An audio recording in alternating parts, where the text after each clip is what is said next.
પણ જ્યારથી હું સમજણી થઈ છું ત્યારથી આ વિચાર મારા મગજમાં આવ્યા કરે કે શું કુદરતની એવી રચના છે કે વરઘોડો કાઢવો જ પડે? ટ્રાફિક અને ધ્વનિ પ્રદૂષણ ફેલાવવાનો શું અર્થ છે? શું ડીજે વગર સપ્તપદીના ફેરા ન ફરી શકાય?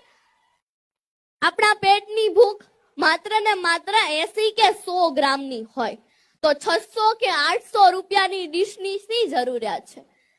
નવયુગલોની પ્રીત તો પાલવડે બંધાય છે તો ચોરીનો માળો લાખોમાં કેમ લખાય છે?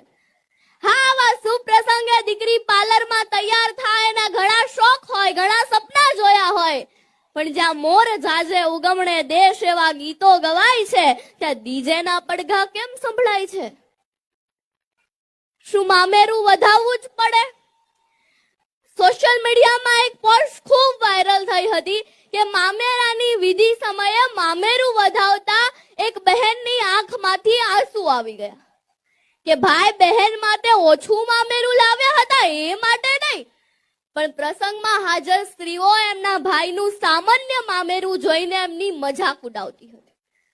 જો બહેનને કંઈક આપવું જ હોય તો બંધ બારણે કે ગુપ્ત રીતે ન આપી શકાય?